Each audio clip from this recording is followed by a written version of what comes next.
Everyone, मैं नेहा गुप्ता आप सभी का अपने चैनल स्टडी मेट नेहा पर स्वागत करती हूँ।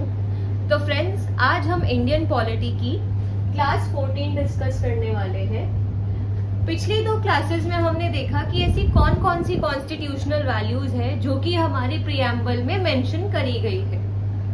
तो दोस्तों, जब हम प्रियम्बल के बारे में डिस्कस करते हैं तो हम ये देखते हैं कि पिछले टाइम में एंड अभी भी ऐसी कुछ डिबेट्स चलती है, और डिबेट्स किस चीज के बारे में होती है कि जो प्रियम्बल है वो कॉन्स्टिट्यूशन का पार्ट है या नहीं।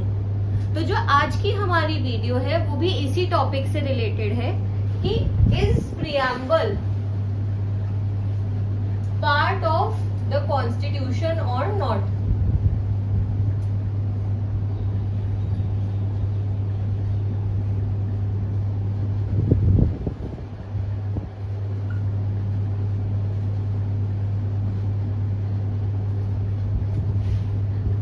जब हम ये टॉपिक डिस्कस करते हैं तो यूपीएससी के पॉइंट ऑफ व्यू से हमारे पास दो केसेस ऐसे हैं जो कि बहुत ज्यादा रेलेवेंट है, बहुत ज्यादा इम्पोर्टेंट है, जिसमें सुप्रीम कोर्ट ने अपनी एट टाइम्स अलग अलग जजमेंट्स पास करी, अपने डिसीजन सुनाया कि उनके हिसाब से प्रियम्बल कॉन्स्टिट्यूशन का पार्ट है या नहीं। तो आज की वीडियो में जो हम सबसे पहला केस इस रिगार्ड में डिस्कस करने वाले हैं that is Berubari union case.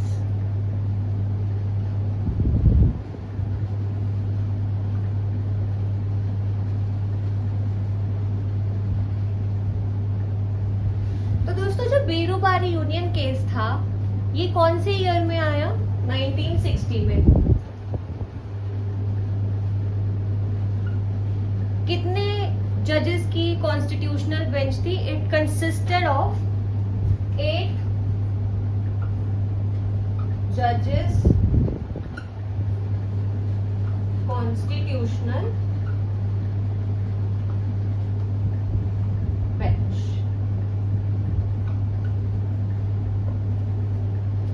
दोस्तों, ये तो बात हो गई फैक्ट्स की कि बेरुबारी यूनियन केस ईयर 1960 में आया एंड इसमें 8 जजेस का कॉन्स्टिट्यूशनल बेंच था। अब हम बात करते हैं कि इसकी पूरी स्टोरी क्या थी। तो जो बेरुबारी यूनियन केस था इसमें ये डिसीजन आया कि जो प्रियम्बल है वो कॉन्स्टिट्यूशन का पार्ट नहीं है। इसने बोला कि जो प्रियम्बल है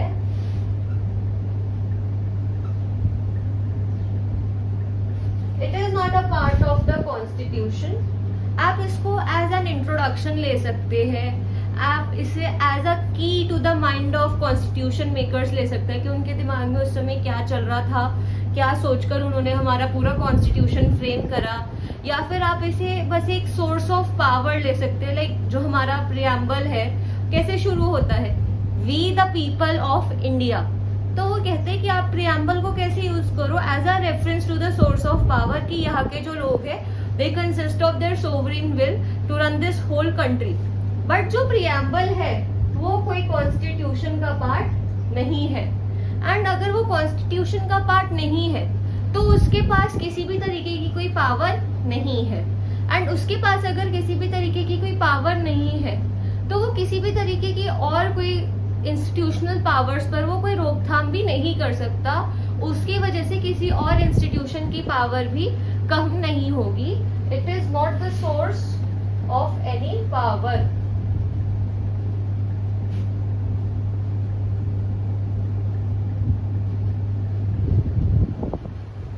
वो कोई भी सोर्स ऑफ पावर नहीं है, and it will also not act as a limitation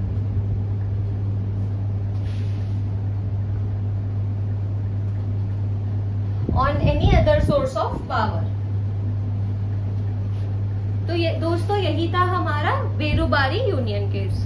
तो अब हम बात करते हैं हमारे दूसरे केस की जो इसी रिगार्ड में इम्पोर्टेंट है, एंड आपने ये बहुत बार नाम भी सुना होगा, that is Keshav Nanda Bharati case.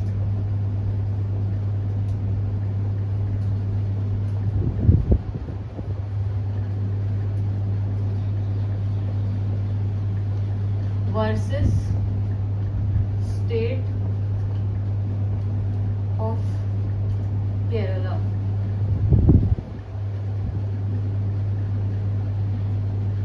Friends ये वाला केस कब आया प्रोमिनेंस में? ईयर 1973 में, मतलब 1973 में ये केस आया। एंड इसमें कितने जजेस का कॉन्स्टिट्यूशनल बेंच था? 13 जजेस का इसमें कॉन्स्टिट्यूशनल बेंच था।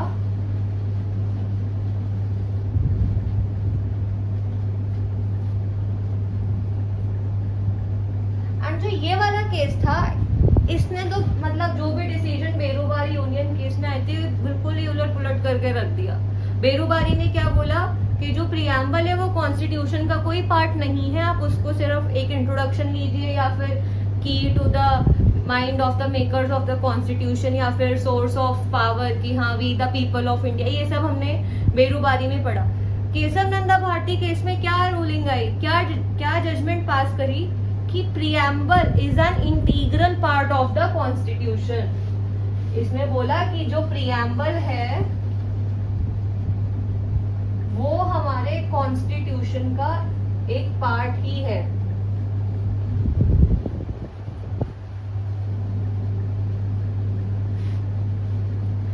एंड यही नहीं बोला कि कॉन्स्टिट्यूशन का पार्ट है, इसने ये भी बोला कि it is a kind of interpretation for the whole constitution and all of the provisions that are provided in the constitution। जैसे हमने प्रियम्बल में अलग अलग वैल्यूज को पढ़ा था ना, लिबर्टी, इक्वालिटी, फ्रेटर्निटी, तो वो सब क्या है? आइडियाज ही तो है ना जिन पर हमारा कॉन्स्टिट्यूशन बेस्ड है। एंड उन्हीं आइडियाज के हिसाब से जो आगे कॉन्स्टिट्यूशन है उसमें अलग अलग आर्टिकल्स बनाए गए हैं जिसके हिसाब से अलग अलग हमारी कंट्री में लॉज बन रहे हैं। तो अगर हमारे पास किसी भी ऐसे टॉपिक के ऊपर, किसी भी कॉन्स्टिट्यूशनल सब्जेक्ट के ऊपर कभी भी ऐसा मैटर अराइज होता है कि we need to interpret it, if we have to set of interpretations, like preamble के हिसाब से कुछ और इंटरप्रिटेशन है एंड किसी अदर पार्टी के हिसाब से कोई और इंटरप्रिटेशन है, तो कौन सी इंटरप्रिटेशन को इम्पोर्टेंस दी जाएगी जो कि प्रियम्बल में मौजूद होगी?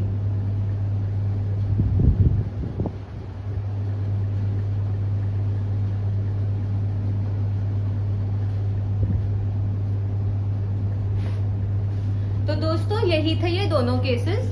मैं आपको इनको फिर से जल्दी से समराइज करवा देती हूँ। आज की क्लास में हमने ये डिस्कस करा, ये क्वेश्चन डिस्कस करा, is preamble part of constitution. तो जब हम अपनी पॉलिटिकल हिस्ट्री में जाते हैं तो हम ये देखते हैं कि हमारे पास ऐसे दो केसेस के एग्जांपल्स मौजूद है जिन्होंने ये आंसर करने की कोशिश करी है whether preamble is part of constitution और नॉट। तो जब हम सबसे पहला केस देखते हैं that is Berubari union case जो कि ईयर 1960 में आया, तो उसमें 8 जजेस कॉन्स्टिट्यूशनल बेंच थी एंड इसके हिसाब से preamble was not the part of constitution. But जब केशव नंदा भारती केस आया ईयर 1973 में, उसने बेरूबारी यूनियन केस को बिल्कुल कॉन्ट्राडिक्ट कर दिया।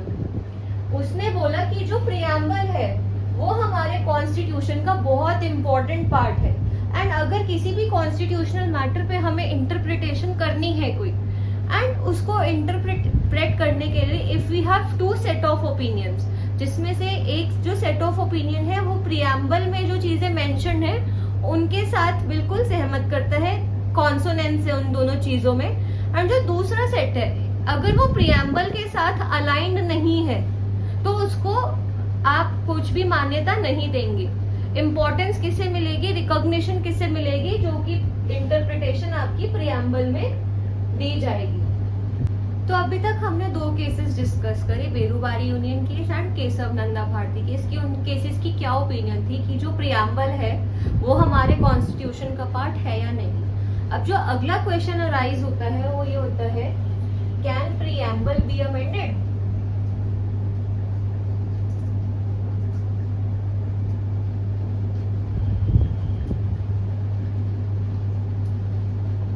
दूसरा क्वेश्चन ये अराइज होता है, केशव नंदा भारती केस में क्या जजमेंट पास हुई कि जो हमारा प्रियम्बल है that is an integral part of the constitution. तो हम ये देखते हैं कि जो कॉन्स्टिट्यूशन है हमारा that is both rigid and flexible. Flexible के सेंस में है कि with the need of time and situation हम उसमें कुछ ना कुछ अमेंडमेंट्स लेकर आ सकते हैं। कॉन्स्टिट्यूशन के किस आर्टिकल के हिसाब से हम अमेंडमेंट्स लेकर आ सकते हैं? Article 368, right? तो तो जो सबसे पहला ये क्वेश्चन था कि जो प्रियम्बल है उसमें अमेंडमेंट्स करी जा सकती है या नहीं, ये कौन से केस में अराइज हुआ? ये भी केशवनंदा भारती केस में ही अराइज हुआ।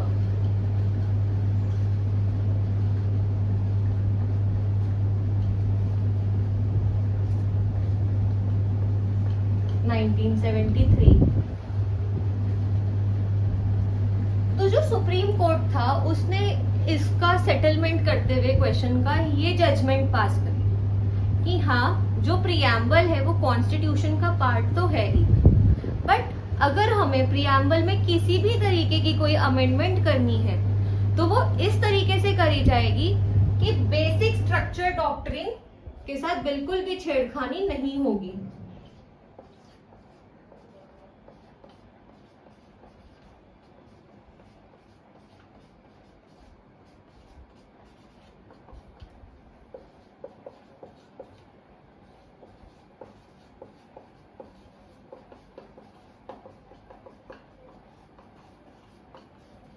सुप्रीम कोर्ट ने ये जजमेंट दी कि हाँ, प्रियम्बल में अमेंडमेंट्स हो सकती है, पर वो इस हिसाब से होनी चाहिए कि जो बेसिक स्ट्रक्चर डॉक्ट्रिन है वो बिल्कुल अनअफेक्टेड रहे। Basic structure doctrine should not be affected.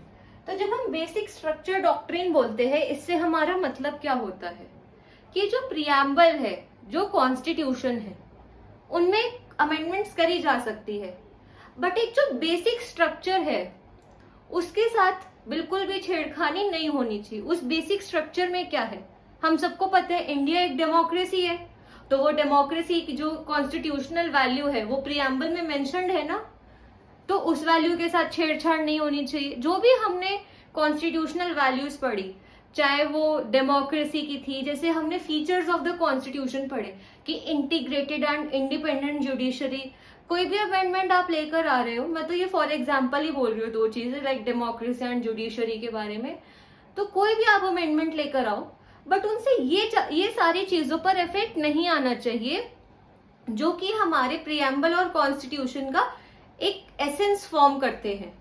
And अभी तक की हिस्ट्री में हम देखा जाए तो प्रियम्बल में सिर्फ और सिर्फ एक ही अमेंडमेंट हुई हुई है, दैट इज 42nd अमेंडमेंट,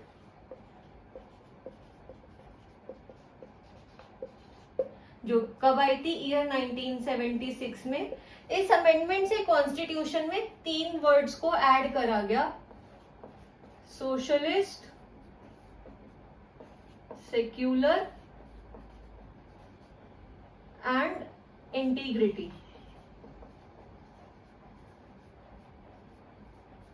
हमने देखा था ना कि जो हमारा कॉन्स्टिट्यूशन था वो नवंबर 1949 में बन चुका था, हमने सक्सेसफुली अडॉप्ट कब कर लिया? 1950 में। एंड अभी कौन सा ईयर चल रहा है? 2023। तो आप देखो, इतने पैसेज ऑफ टाइम में, इतने सालों में भी प्रियम्बल में सिर्फ और सिर्फ एक ही बारी अमेंडमेंट करेगी। कब करेगी? ईयर 1976 में। एंड उस अमेंडमेंट का नंबर क्या था? It was 42nd amendment. उस अमेंडमेंट से भी बस क्या चीजें ऐड करी गई? 3 वर्ड्स ऐड करे, जिसमें से पहला था सोशलिस्ट, दूसरा था सेक्युलर एंड तीसरा था इंटीग्रिटी। तो बच्चों, यही थी आज की वीडियो। एंड जो अब आगे आने वाली वीडियोस है उसमें हम आर्टिकल्स को डिस्कस करेंगे। लाइक अब हमारा एक इंट्रोडक्टरी पार्ट तो खत्म हो गया, हमने पॉलिटी का मीनिंग डिस्कस कर लिया, हमने कॉन्स्टिट्यूशन एंड प्रियम्बल का मीनिंग भी डिस्कस कर लिया, हमने पूरी की पूरी हिस्ट्री भी देख ली, अलग अलग एक्ट्स जिसमें आए कि कॉन्स्टिट्यूशन किन किन चीजों से इंस्पायर हुआ। तो अब हम ये देखेंगे कि उस कॉन्स्टिट्यूशन में अलग अलग प्रोविजंस कौन कौन से हैं एंड उनके अंदर कौन से आर्टिकल आते हैं। तो यही थी आज की वीडियो। एंड मैं आशा करती हूँ कि आप सभी को मेरा पढ़ाया हुआ समझ आ रहा होगा एंड आपको कंटेंट एंड वीडियो रेलिवेंट लग रहा होगा। आप सभी प्लीज चैनल को सपोर्ट करें, उसे सब्सक्राइब करें। Thank you so much.